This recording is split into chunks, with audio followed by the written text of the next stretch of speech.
नमस्कार, मी सुवर्णा धानोरकर. हॅलो 24 तासमध्ये आपलं सगळ्यांचं स्वागत. आज आपण चर्चा करणार आहोत पाठदुखी, कंबरदुखी, विना शस्त्रक्रिया, प्राचीन ते आधुनिक उपचार या विषयावर. आणि या संदर्भात आपल्याला मार्गदर्शन करणार आहेत, माहिती देणार आहेत या विषयातले तज्ज्ञ डॉक्टर विराज भंडारी. आपण त्यांचं आधी स्वागत करूयात. डॉक्टर, खूप खूप स्वागत तुमचं स्टुडिओमध्ये. नमस्कार. नमस्कार. थोडक्यात ओळख करून घेऊयात आपण डॉक्टरांची. डॉक्टर विराज भंडारी हे आयुर्वेद, त्यानंतर chiropractic, osteopathy, methods of manual therapy, spine adjustment, structural integration, marma therapy यांचं परदेशात त्यांनी प्रशिक्षण घेतलेलं आहे. या सगळ्या पॅथी एकत्रित करून उपचार करणारे आधुनिक युगातले ते आधुनिक डॉक्टर आहेत. केरळपासून महाराष्ट्रातले हाडवैद्य ते Poland, Europe, America, China, England, Australia या ठिकाणी मणक्याच्या विकाराच्या आधुनिक उपचार पद्धतीचं प्रशिक्षण त्यांनी घेतलेलं आहे. परदेशात संशोधन त्यांनी आजवर केलेलं आहे. त्याशिवाय evidence based practice of spine अशा तज्ज्ञ डॉक्टरांसोबत सुद्धा त्यांनी काम केलेलं आहे. विशेष करून मणक्याचे सगळे आजार, त्यात मग disc bulge, degeneration spine, cervical pain, lumbar pain, herniated disc, त्यानंतर स्लिप डिस्क आणि 10 मिनिटापेक्षा जास्त चालता न येणं, पाय जड होणं, बधीर होणं, मुंग्या येणं, चक्कर येणं यासारख्या आजारांवर त्यांनी परदेशात आणि प्राचीन भारतातल्या उपचार पद्धतींचा संगम केलेला आहे आणि त्या माध्यमातून यशस्वी उपचार ते रुग्णांवर करतात. डॉक्टर भंडारी स्पाइन टेक्निकमुळे 10,000पेक्षा जास्त मणक्याच्या विकाराचे रुग्ण त्यांनी आजवर बरे केलेले आहेत. ऑपरेशनसुद्धा त्यामुळे या सगळ्या रुग्णांचं टाळता आलेलं आहे. तर डॉक्टर भंडारी यांची वैशिष्ट्य तर आपण जाणून घेतली. आता लगेच चर्चेला सुरुवात करूयात. डॉक्टर, सगळ्यात आधी मला सांगा की स्पाइन मणक्यांची नेमकी रचना कशी असते? मणक्यांची रचना ही बघितलं आपण तर बेसिकली हा वर्टेब्रल कॉलम मी आज प्रेक्षकांसाठी इथे आणलेला आहे. त्यामध्ये बेसिकली मानेचे 7 मणके, मिड थोरॅसिकचे 12 मणके आणि कंबर ज्याला आपण म्हणतो लंबर रिजन त्याचे 5 मणके आणि 2 इलियम, 1 सॅक्रम. सॅक्रम म्हणजे माकडाट, टेलबोन. तर बेसिकली आपलं स्ट्रक्चर जे आहे ते बॅलन्स राहण्यासाठी 2 इलियम आणि टेलबोन, सॅक्रमचा प्रामुख्याने उपयोग केला जातो. आणि ते बॅलन्स नसेल तर बेसिकली पुढं जाणं, मागं जाणं, शिफ्ट होणं, टिल्ट होणं या प्रकारचे झाल्यामुळे त्याला बॅलन्स नसेल. आणि 2 गोष्टी म्हणजे पहिल्या महत्त्वाच्या काय, जेव्हा डिस्क बाहेर येतं म्हणजे काय तर 2 मणक्यामध्ये प्रत्येक 33 मणक्याच्या मध्ये एक गादी असते आणि ती गादी 2 मणक्यातलं अंतर कमी झालं तर ती बाहेर येते. तर मेकॅनिक्स ऑफ द स्पाइन त्याच्या पुढचा आपलं गोष्ट ती लक्षात घेतली पाहिजे. मेकॅनिक्स म्हणजे काय तर प्रत्येक मणक्याला पुढं वाकणं, मागं जाणं, उजवीकडे एखादी वस्तू उचलणं, डावीकडनं एखादी वस्तू उचलणं, त्याच्यासाठी न्यूक्लियस पल्पस म्हणजे 2 मणक्याच्या गादीमध्ये एक चकती जी मुवमेंट करण्यासाठी त्याचा उपयोग होतो खरं तर हे मेकॅनिक्स फार महत्त्वाचं आहे. म्हणजे एखादी घटना आपण जेव्हा बुद्धिबळ आपण बघितला, त्या बुद्धिबळामध्ये प्यादा 1 घर पुढे जातो, घोडा 2.5 घर पुढे जातो. तसं 2 वर्टेब्रल कॉलम हे पुढं जाणं आणि परत मागे येणं. पण त्याच काळामध्ये एखाद्या रुग्णाने किंवा एखाद्या व्यक्तीने तिसरी मुवमेंट केली तर बेसिकली मणक्याची गादी ही बाहेर येते. म्हणून मणक्याला फार महत्त्व आहे. पण या स्पाइनचं मेकॅनिझम नेमकं कसं असतं? काय मेकॅनिक असतं ते? मेकॅनिझम म्हणजे काय तर बेसिकली जी काही मुवमेंट होतात तर त्या मुवमेंट ह्या फार महत्त्वाच्या आहेत. मुवमेंट्स स्पाइनच्या ज्या वर्टेब्रल कॉलमच्या मुवमेंट्स या तुम्ही जर मानेच्या मुवमेंट्स बघितल्या तर आपण जवळजवळ मान उजव्या साईडला, डाव्या साईडला, उजवीकडे, डावीकडे या ऑटोमॅटिक हालते. जसं थोरॅसिक स्पाइनचं होत नाही. आणि लंबर रिजनला ही मॅक्झिमम हालचाल आहे. तर मेकॅनिक्स म्हणजे काय तर ती जी मुवमेंट आहे नॅचरल व्हायला पाहिजे ती होत नाही. याचा अर्थ कुठेतरी मसल इम्बॅलन्स आहेत, आजूबाजूची लिगामेंट, फेशिया इम्बॅलन्स आहे, हे आपण जाणून घेतलं पाहिजे. बरं, सध्याच्या घडीला आपण बघतोय की मानदुखी, पाठदुखी, कंबरदुखी, मणक्याचे जे हे सगळे आजार आहेत त्याचं प्रमाण खूप वाढताना दिसतं. का नेमकं ते? बेसिकली लक्षात घ्या, कुठलाही आजार होतो तर त्याला कारण आहे. रामायण घडलं, महाभारत घडलं, ते कारणाशिवाय काही घडलेलं नाहीये. तर प्रामुख्यानं आपण जर विचार बघितला, आज मणक्याचे विकार का वाढत चालले याचं प्रामुख्याने पहिलं कारण म्हणजे आहार, विहार, पोश्चर आणि माइंड, सायकोलॉजिकल भाव आपला. तर बेसिकली आहार म्हणजे काय तर बेसिकली आहार म्हणजे एकदा जेवतो तो योगी, 2 वेळा जेवतो तो भोगी, 3 वेळा जेवतो तो रोगी. आज काय कामाचा ताण, तणाव, स्ट्रेस, नोकरी, शाळा, त्यानंतर पुढचं आयुष्य, हे बेसिकली लोक वेळ झाली म्हणून जेवण करतात, भूक लागली म्हणून नाही. तसंच सकाळी उठल्यानंतर पाणी पिणं ही एक घाणेरडी सवय लोकांमध्ये आज कोणीतरी रुजवली आहे समाजामध्ये. आणि त्या अति पाणी पिल्यामुळे 3 ते 4 ग्लास लोक सकाळी उठल्या उठल्या पाणी पितात. त्याच्यामुळे समान वायू बिघडतो, पोट फुगतं, गॅसेस होतात आणि त्याच्यामुळे मान दुखायला सुरुवात होते. ज्या ज्या लोकांची मान दुखते त्यांनी पहिली गोष्ट आहे की सकाळचं उठलेलं पाणी बंद करा पिण्याला. तिसरं गोष्ट आहे म्हणजे पोश्चर. आपण जेव्हा कुठे बसतो, उठतो, चालतो, झोपतो, सकाळी उठल्यापासून झोपेपर्यंत आपण 600 हालचाली करतो. त्या हालचालीमध्ये टॉर्क आणि फोर्स जर चुकला तर ती डिस्क बाहेर येते आणि तिथल्या मसल सुजायला लागतात. जसं आपण बघतो लहानपणी आपण एखादी इन्फेक्शन झालं तर घशामध्ये गाठी, टॉन्सिल्स वाढतात. ते टॉन्सिल्स वाढतात हे एक नॅचरल गोष्ट आहे. तसं मणक्याची गादी बाहेर आल्यानंतर त्याच्या भोवतालच्या मसल सगळ्या सुजतात आणि आखडण येते. ते आखडण येणं हे नॅचरल आहे. बेसिकली आपण तिथं मलम लावतो, तेल लावतो, रगडून घेतो, हे चुकीचं आहे. तर बेसिकली एक लक्षात घ्या, ती बॉडी मेकॅनिक्स आहे, डिस्क बाहेर पडू नये म्हणून सूज आलेली असते. आहार, विहार आणि मुवमेंट मी जे बोललो. आणि चौथी गोष्ट जी आहे ती माइंड म्हणजे काय, तर बेसिकली आज काय झालंय, दिवसेंदिवस माणसाचं सकाळी उठल्यापासून झोपेपर्यंतचं जी कौटुंबिक, शारीरिक, मानसिक, फॅमिली रिलेशन, स्ट्रेस, दगदग आणि या सगळ्या गोष्टीमुळे मानसिक भाव हा बिघडला जातोय. आणि त्याच्यामुळे सगळी माणसं ही व्हिटॅमिन एम कडे पळत चालली आहेत. व्हिटॅमिन एम म्हणजे मनी. तर बेसिकली काय होतं की आपुलकी, आपलेपणा, भावना व्यक्त करण्याच्या ज्या गोष्टी आहेत त्या सगळ्या विसरून माणूस दिवसभर चिंतेमध्ये असतो. आणि एखादी गोष्ट कोणी सांगितली की तू आता बराच होणार नाहीयेस, तुझं ऑपरेशनच करावं लागेल, त्या चिंतेमुळे, त्या भीतीमुळे माणसाचं नैराश्यपण हे वाढत चाललंय. डिप्रेशन माणसाला येतंय आणि त्यातनं उत्पन्न होणारी मानदुखी आणि पाठदुखी असं वैयक्तिक घटना दिसतं. 2 कारणं आहेत, एक म्हणजे फिजिओलॉजिकल प्रॉब्लेम आणि एक मेकॅनिक प्रॉब्लेम. फिजिओलॉजिकल म्हणजे काय, आहार आणि विहार आणि पोश्चर याचं बिघडून झालेला आजार, तो म्हणजे फिजिओलॉजिकल. आणि मेकॅनिकल म्हणजे स्ट्रक्चर एखादं हल्लं, पुढे मागं गेलं, सरकलं, मसल हल्ल्यात, फेशिया हल्ला, तर मेकॅनिकल प्रॉब्लेम असं हे समाजामध्ये आता दिसतंय. आपल्याला चर्चा करायची, पण तुमच्या रुग्णाची प्रतिक्रिया आपल्याकडे आली आहे, आपण ती प्रतिक्रिया बघूया. प्रथम इथं आलो त्यावेळेला मला डॉक्टरांनी आमच्या ऑपरेशन सांगितलं होतं करायला. मला ऑपरेशन करायचं नव्हतं. आमच्या इथे एक मिसळवाले आहेत भारत जाधव म्हणून, त्यांची सरांकडे ट्रीटमेंट चालू होती. त्यांचा मी अनुभव घेतला. त्यांना नीट उभं राहता येत नव्हतं. दिवसभर त्यांचं उभं राहूनच व्यवसाय आहे. तर त्याची जी ट्रीटमेंट झाली 4 महिने इथं झाली होती, ती ट्रीटमेंट बघितल्यानंतर मला वाटलं की आपण पण इथं जावं. मी जेव्हा इथे आलो ट्रीटमेंट घ्यायला तेव्हा मला बसता येत नव्हतं, व्यवस्थित उभं राहता येत नव्हतं. माझी एक साईड खाली, एक साईड वरती शरीराची अशी झाली होती. मी ट्रीटमेंट घेतल्यानंतर, ट्रीटमेंट चालू केल्यानंतर, मला आता 5 महिने झाले ट्रीटमेंट घेऊन. ट्रीटमेंट घेतल्यानंतर मला व्यवस्थित चालता येते, फिरता येते, मी व्यवस्थित पाठीवर झोपू शकतो. जेव्हा आलो तेव्हा पाठीवर झोपता येत नव्हतं आणि मला बसता येत नव्हतं. ट्रीटमेंट घेतली, सरांनी सांगितल्याप्रमाणे व्यायाम केले. सरांनी ज्या इथं इम्पोर्टेड मशिनरी आहेत 3-4 प्रकारच्या, त्या मशिनरीनी 8-8, 15-15 दिवसांनी कंटिन्यू बोलून जी मसाज आणि जे व्यायाम करून घेतले आणि जे पंचकर्म माझं झालं, त्याच्यामुळे मी आता व्यवस्थित चालू शकतो आणि कुठेही ॲक्टिव्हवर मी पुणे शहरात सगळीकडे फिरू शकतो. रुग्णाची प्रतिक्रिया तर बघितली, पुन्हा एकदा चर्चेकडे वळूयात. डॉक्टर, मला सांगा, मणक्याचे आजार, मग त्याच्यामध्ये स्लिप डिस्क असू देत किंवा लंबर स्पॉन्डिलायटिस, हे सगळे आजार जे आहेत त्याचं प्राचीन ते आधुनिक परदेशातील निदान पद्धती नेमक्या काय आहेत, कशा पद्धतीने तुम्ही उपचार करता? बेसिकली एक लक्षात घ्या, माझं बेसिक पहिलं एज्युकेशन हे आयुर्वेद आणि MD असल्यामुळं बेसिकली प्राचीन भारतामध्ये मर्मविद्या आणि केरळापासून माझी खरी शिकण्याची सुरुवात झाली.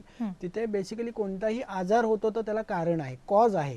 काहीतरी कॉज शिवाय तर कार्य घडणारच नाही.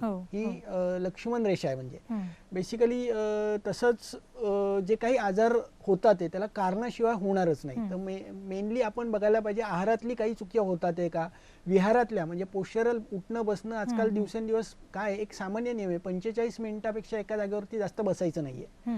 चालताना तुम्ही 45 मिनिटं चालायचे, 45 एक प्रहरानंतर एक 10 मिनिटं बसायचं आणि मग चालायचं. तर आजकाल काय होते, अति तिथे माती होते. बसायचं आहे तर 10-10 तास बसलं जातं, 10-10 तास उभा राहिलं जातं कामाच्या त्या प्रकारामुळे. तर बेसिकली ती गोष्ट एक प्रामुख्याने आज समाजामध्ये घडते. तिसरी गोष्ट आहे निदानाची, म्हणजे गेट पॅटर्न लोकांचे बदलत चालले. दिवसेंदिवस चालणं जे आहे ते वेगवेगळ्या स्टॅटिक आणि डायनॅमिक एक्झामिनेशननी आपण ते सगळं चेक करतो आणि ती कारणं जी काही सापडली त्या कारणांची मोठी लिस्टच आहे. म्हणजे जर बघायला गेलं तर माणूस आहार, विहार आणि दिवसभर जे काही करतोय, वागतोय, ती एक कारणं त्याला कारणीभूत आहेत. काही ऍक्सिडेंट्स होतात, काही स्ट्रेस खाली अंडर राहून राहून ते डिप्रेशन कुठेतरी त्या भागात मणक्यावरती इगोइस्टिकपणा वाढत चाललाय, अहंकार वाढत चाललाय, त्याच्यामुळे ते सगळं मणक्यावरती ताण येतोय. ही सगळी कारणं त्याच्या मागची आहेत सगळी. पुन्हा चर्चा करायची आहे, पण ब्रेकची वेळ झाली. एक छोटासा ब्रेक घेतोय. ब्रेक नंतर हॅलो 24 तासमध्ये पुन्हा चर्चा सुरू ठेवणार आहोत. कुठेही जाऊ नका, पाहत राहा हॅलो 24 तास.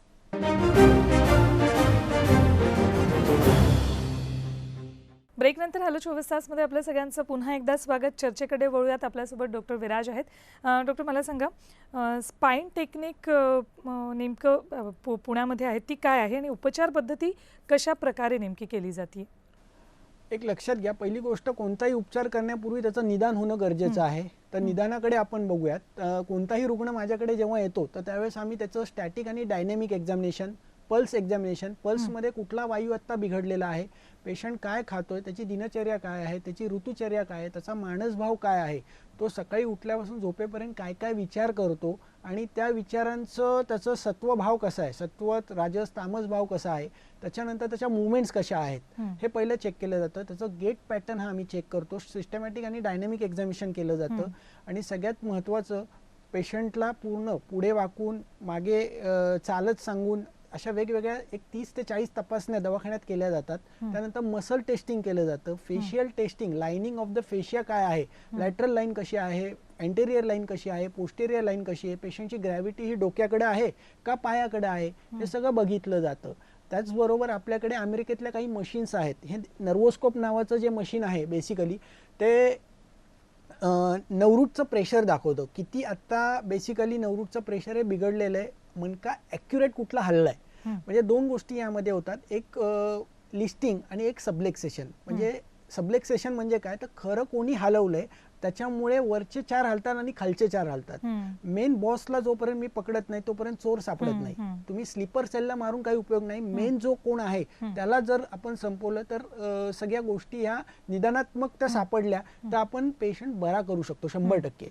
तर निदान जे आहे आमच्या क्लिनिकचं, भंडारी स्पाइन क्लिनिकमध्ये जे निदान आहे ते बेसिकली एक पेशंटचं फेशियल लाइनिंग चेक केलं जातं, मस्क्युलर लाइनिंग चेक केलं जातं, मसल टेस्टिंग केल्या जातात, जिलेट टेस्ट, स्पर्लिंग टेस्ट, त्याच्यानंतर नर्वोस्कोपनी सगळं चेक केलं जातं. आणि त्याच्यानंतर कुठल्या पेशंटचं काय दुखतं हे आम्हीच पेशंटला सांगतो की तुम्ही काही सांगू नका, मी सांगणार आहे कुठनं कुठे दुखतंय. ही खासियत आहे. म्हणजे या क्लिनिकची खासियत काय, तर निदान हे परफेक्ट होतं. त्याच्यामुळे पुढची चिकित्सा जी आहे, भंडारी स्पाइन टेक्निक असं म्हणण्याचं कारण आहे की जगभरात स्पाइनसाठी जे बेस्ट आहे नॉन सर्जिकल ते सगळं आम्ही आमच्या दवाखान्यामध्ये करतो. तर त्याच्यामध्ये पहिली गोष्ट एक आहे की कुठलाही पेशंट आला त्याचं निदान केलं जातं, ग्रेडेशन केलं जातं की नक्की पेशंटचा मस्क्युलर प्रॉब्लेम आहे, फेशियल प्रॉब्लेम आहे, बोन मिसअलाइनमेंट आहे, फिजिओलॉजिकल प्रॉब्लेम आहे का मेकॅनिकल आहे. त्याच्यानुसार पेशंटची ट्रीटमेंट ही साधारण 2 तासापासून 7 तासापर्यंत ट्रीटमेंट चालते एका दिवसामध्ये. आणि महिन्यातनं एकदाच पेशंटला दवाखान्यात यावं लागतं. त्याच्यामध्ये काय होतं की बऱ्याच वेळा पेशंटच्या ज्या ट्रीटमेंट्स आहेत अकॉर्डिंग टू त्याचं काय काय स्ट्रक्चर सरकलेलं आहे तो 6 झोन आम्ही चेक करतो, मसल, फेशिया, बोन. आणि त्याचबरोबर सायकोलॉजिकल स्ट्रेस, काही इमोशन खूप दिवसाच्या काही मनामध्ये आहेत का, बऱ्याच वेळा त्या इमोशनमुळेही पेशंटला त्रास होत असतो. तर आणि पेशंट घाबरलेला असतो. मेन म्हणजे काय होतं, बऱ्याच वेळा पेशंट जेव्हा एखाद्या डॉक्टरकडनं येतो, माझ्याकडे येतानाच पेशंट कमीत कमी एक 20 ते 22 डॉक्टर फिरूनच माझ्याकडे येतात. आणि त्यावेळेस पहिली गोष्ट त्यांना घाबरवलेलंच असतं की तुझं बाबा ऑपरेशन करावं लागेल, तुझी पायाची नस बंद पडेल, लघवी झालेली समजणार नाही, संडास झालेली समजणार नाही. मग पेशंट त्या भीतीमध्ये एक त्याच्या डोक्यामध्ये एक तो राहतं की आता माझं असं झालं तर माझ्या पोरांचं कोण बघेल, मुलाचं कोण बघेल, आईचं कोण बघेल. एक मानसिक अवस्था ढासळून जाते आणि त्यात पेशंट त्याला म्हणजे पेन जरी कमी झालं तरी तो कुठेतरी एक पॉइंट डोक्यात राहतो की आता मला काहीतरी होणार आहे. आणि त्यांनी तेही बघितलेलं असतं की माझ्या शेजारचं ऑपरेशन झालंय आणि तो बेडंट आहे. म्हणजे इकडे आड आणि तिकडे विहीर. मग मनामध्ये तो झिजायला लागतो आणि ते डिप्रेशन, इमोशन सगळे अडकून बसतात. मग त्याच्यामुळे आपण काय करतो की पेशंटची जी चिकित्सा पद्धती आहे ही मनापासून, मन, शरीर, आत्मा, त्या पेशंटला 4ही पुरुषार्थ मिळावेत, धर्म, अर्थ, काम, मोक्ष, हे 4ही मिळलं पाहिजे. ह्या हिशोबाने ट्रीटमेंटची पद्धत आखली आहे. तर बेसिकली ॲडजस्टमेंट ट्रीटमेंट जी आहे ती बेसिकली मणके जे काही सरकलेले आहेत ते बसवण्यासाठी वापरली जाते. फेशियल मॅनिप्युलेशन ट्रीटमेंट हे मसल पेशंटचे जिथे जिथे हल्लेत, म्हणजे इलियाकस स्वेलिंग झालेलं आहे, क्वाड्रास ऑफ लंबोरम स्वेलिंग आहे, ॲडेक्टर मॅग्नस, ॲडेक्टर लॉंगस, ब्रेविस, हे सगळे हॅमस्ट्रिंग टाईट झालेले आहेत. तर अशा अवस्थेत त्या मसलची स्पेसिफिक फेशियल मॅनिप्युलेशन नावाची जी अमेरिकेत आता ट्रीटमेंट चालू आहे ती आपल्या दवाखान्यात होते. त्यानंतर मर्मथेरपी, सगळे इमोशन्स, व्हायटल पॉईंट्स दाबून त्या पॉईंटला स्पेसिफिक इमोशन सगळे सिक्रेट केले जातात. त्याचबरोबर पुढची ट्रीटमेंट आहे आयुर्वेदिक औषधं दिली जातात ताकद वाढवणारी, बल वाढलं जातं पेशंटचं, पंचकर्म चिकित्सा दिली जाते ज्याच्यामध्ये पोट्टली मसाज म्हणजे नवरा राईस केरळचा आहे तो बेसिकली दुधामध्ये शिजवला जातो आणि साधारण 45 मिनिटं त्याला पूर्ण स्टीम 45 मिनिटं मसाज केली जाते, 45 मिनिटं नवरा राईसचा शेक दिला जातो आणि त्यांनी व्हिटॅमिन डी, कॅल्शियम, B12 फटाफटा वाढायला लागतं पेशंटचं. तर त्याचबरोबर योग उपचार, अयंगार तुम्ही जर ऐकलं असेल नाव सगळ्यांनी, तर अयंगार आज लाखो प्रमाणात त्यांच्या ब्रांचेस आज आउट ऑफ इंडियामध्ये आहेत. तर बेसिकली काय आहे, मन जे आहे माइंड तो आणि फ्लेक्झिबिलिटी आणणे मनाची पण ही पण गरजेची आहे. तर त्यामध्ये आपण योगोपचार, प्रोब योगा आपल्या दवाखान्यात वापरतो. त्याचबरोबर ISTM, instrumented assisted soft tissue manipulation, ह्या काही अशा गन्स आहेत, काही अजून साहित्य दवाखान्यात आहे जेणेकरून ती डिस्क बाहेर आली तिला आतमध्ये ढकलून दिलं जातं. याला स्पेसिफिक एक वेलोसिटी स्प्रिंग आहे, ती डिस्क आतमध्ये जायला मदत मिळते. त्याचबरोबर औषधे दिली जातात पोटातनं बल वाढवण्यासाठी, सूज कमी करण्यासाठी. अशा प्रकारे एकत्रित संगम या उपचार पद्धतीचा केला जातो आणि सगळ्या ट्रीटमेंटच्या 2 तासापासून 7 तासापर्यंत महिन्यातनं एकदाच पेशंटला यावं लागतं. तुमच्याकडनं उपचार घेतलेल्या आणखी एका रुग्णाची प्रतिक्रिया आहे आपल्याकडे. आपण काय प्रतिक्रिया आहे त्या रुग्णाची बघूयात. मी राजेंद्र अड्डा, राटणी, पुणे येथे राहतो. माझ्या पत्नीला मणक्याच्या खाली व्हेन दबल्यामुळे मागील 5 वर्षापासून भयंकर त्रास होता. थोडंसं एक्झर्शन वगैरे झालं तरी रात्रीच्या वेळेस तिला झोप न येणे आणि ती लहान मुलासारखी रडायची. पुष्कळ ॲलोपॅथी डॉक्टर्स, मुंबईला सुद्धा मी 5-6 डॉक्टर्सना दाखवले, KM हॉस्पिटल, लीलावती हॉस्पिटल, पुण्याला संचेती हॉस्पिटल. सगळ्यांनी कारण एकच सांगितलं, ऑपरेशन जरुरी आहे. संचेतीमध्ये तर त्यांनी हे हार्ट अटॅकसारखं आहे व तुमच्या पत्नीचं जीवन आता फक्त 8 ते 15 दिवस आहे असे सांगितले. मी अत्यंत त्रासून गेलो होतो. पत्नी तर जीवन जगायच्या विषयी सुद्धा काही बोलायला लागली होती. अचानक माझ्या पाणीत डॉक्टर भंडारी साहेबांचा GTVवर इंटरव्ह्यू आला. त्यात त्यांनी स्पाईन टेक्नॉलॉजीविषयी सांगितले. मी पुण्याला चौकशी केली. माझ्या एका मित्राच्या मिसेसलाही, ते औरंगाबादचे होते, त्यांनी जस्ट भंडारी साहेबांकडे येऊन ट्रीटमेंट केली होती व त्यांना 90% आराम झालेला होता. त्यानुसार मी डॉक्टर भंडारी साहेबांची अपॉइंटमेंट घेतली मागील डिसेंबर महिन्यात व त्यांना दाखवले. त्यांनी त्वरित नाडी परीक्षा, नंतर स्पाईनची पूर्ण नवीन टेक्निकद्वारे स्पाईनचं पूर्ण हाडं, मणके याचं इन्स्पेक्शन केलं व त्यांनी मला ट्रीटमेंटसाठी गायडन्स केलं. त्याप्रमाणे आम्ही अंदाजे डिसेंबरच्या शेवटच्या हप्त्यात आमचं पहिलं सेटिंग झालं आणि पहिल्या सेटिंगमध्ये सकाळी 8 ते संध्याकाळी 6 वाजेपर्यंत सरांनी इलाज केला. घरी गेल्यावर पूर्ण पाहणी करता 95 ते 98% पहिल्या सेटिंगमध्येच आराम झाला. त्यामुळे आता माझे दुसरं सेटिंगही झालेलं आहे आणि आता तर जवळपास 100% आराम झालेला आहे. तरी माझी सगळ्यांना अशी विनंती आहे की ज्यांना या स्पाईनचा त्रास असेल त्यांनी कृपया डॉक्टर भंडारी साहेबाशी संपर्क साधावा. रुग्णाची प्रतिक्रिया तर बघितली, पुन्हा चर्चेकडे वळूयात. डॉक्टर, ऑपरेशन टळू शकतं का हा सगळ्यात पहिला प्रश्न कुठलंही रुग्णाला दुखणी असली की त्याच्या मनात असतो. बरोबर आहे. तर त्याविषयी आणि ऑपरेशनला पर्याय नेमका मग काय आहे? एक लक्षात घ्या, कुणालाच वाटत नाही की आपण रोबोटिक व्हावं. तर फिक्सेशन करणं किंवा डिस्क कट करणं म्हणजेच उपचार असं होत नाही बऱ्याच वेळा.